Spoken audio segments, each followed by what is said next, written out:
Hello and welcome back to another video in the world of Monster Hunter. This is all about Charge Blade Elemental Phial builds. Now this is going to be pretty fast and furious because I've got a lot to get through, because I'm basically going to try and cover all of the elemental charge blades that are worth using. Well, they are worth using, they are good charge blades. Do they hold a candle to Diablos or Strong Arm Horn? No.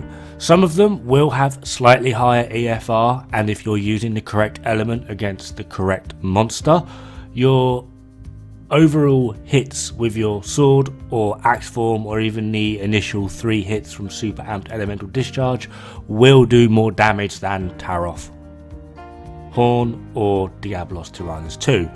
The problem then comes from the phials. They are elemental phials rather than impact, so they are hit zone dependent, monster resistant dependent, and that's even if they even hit, because they do seem to be slightly more spread than impact phials. So we're going to go straight into the template. Ta-da! It appears like magic. Now I'm using Chrome Guardian whatever to ignore that for the moment. You might notice that on the Kaiser Gamma helmet I have no decorations put in, and on the Master's Beta waist I also have no decorations put in.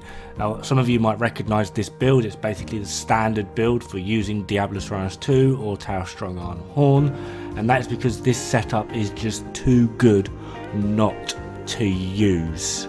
So just to do a reiteration, a bit of a catch up, in case you haven't seen my strong arm build video, I'll post that somewhere.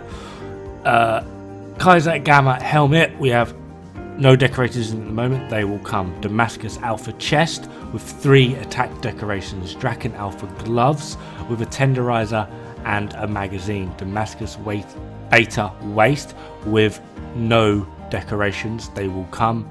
And Dante Alpha boots with an iron wall and an expert, and then finally a handicraft 3 charm.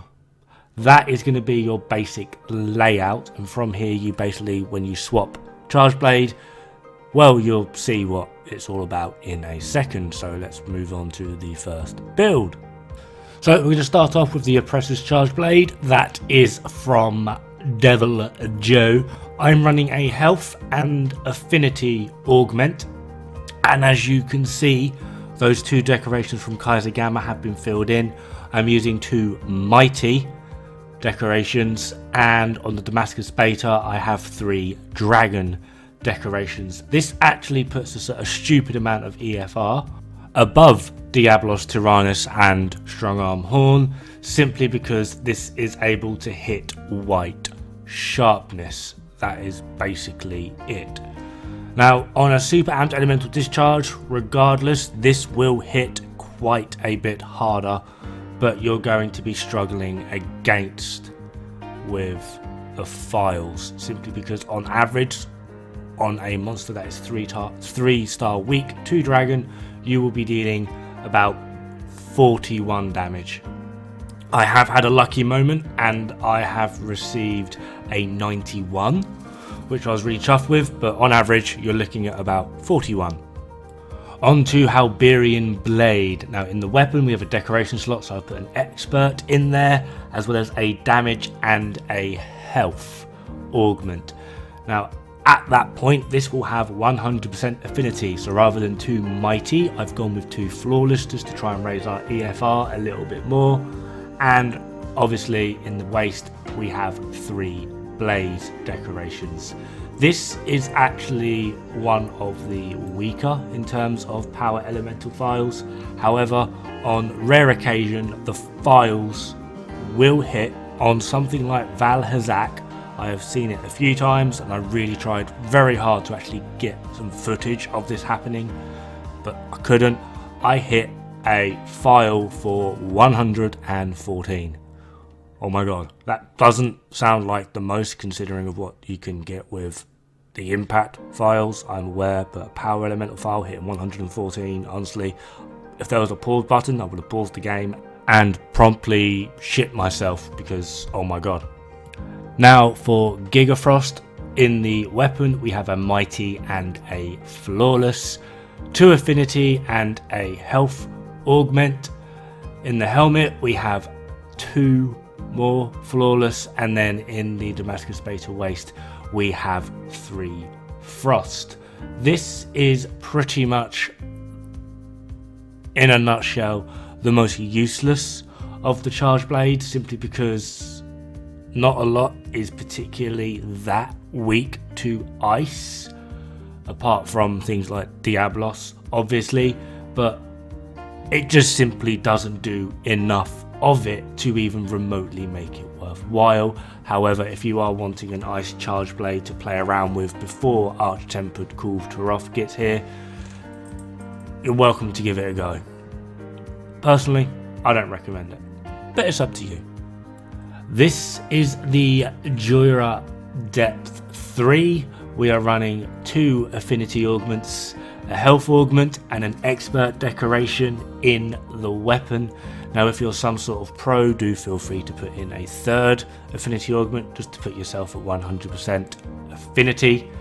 This weapon overall isn't actually too bad, and if you are a charge blade main, not particularly looking forward to grinding out Diablos because you're still not too comfortable, but you really want to use a charge blade against Teostra, I do recommend giving this weapon a little bit of a go. Obviously you're not going to be able to get this complete set, but the weapon itself might be able to help you out. It is a pretty decent-ish weapon. But in the helmet, Kaiser Gamma, 2 flawless decorations, and obviously in the Damascus Waste we have 3 stream decorations. Onto the Kodachi Kaina 3. This is my personal setup for doing charge blade against Kulve-Taroth. There is possibly better, I don't know. In the weapon itself we have an affinity, a damage and health augment. Yeah! We have a 4th attack decoration in the weapon as well, so this is going to be a little bit of a harder one to get. In the Kaiser Gamma helmet, 2 flawless decorations, and of course Damascus Beta Waste we have 3 bolt decorations. This will give you 100% affinity, 371 effective raw, 30 effective element, and it does actually do quite darn well, but I'll let you be the judge of that, although it does actually make some pretty decent short work of Kulve-Taroth. Now, as always, saving the best till last. This is the Taroth Strong Arm Water. In my personal humble opinion, this is at the moment on PC, before Arch-Tempered Kulve-Taroth, the only elemental Phial charge blade worth getting from Kulve-Taroth. Purely because, well, I mean, for a start, 70 points of white, okay. Secondly, it actually has some pretty decent damage on it. So we're going to start this off with a health augment, because, you know, things can hit back, and an expert decoration in the weapon. On the helmet for the Kaiser Gamma we have 2 flawless decorations, and obviously yet again in the Damascus Beta Waste we have 3 stream decorations. Now, just to reiterate, like I had mentioned at the start of the video, the power elemental Phials aren't really the greatest. They are good weapons, but they are quite simply outclassed by impact Phials. 1, artillery skill, that's just really handy. Secondly, power elemental Phials are dependent on hit zone values, so you will get different numbers depending on where those Phials actually hit and how weak that monster is to that particular element. So your overall damage is very sporadic. Some of them will have higher EFR. Anyway, thank you very much. Good luck, have fun, and don't die. It's really bad for the health.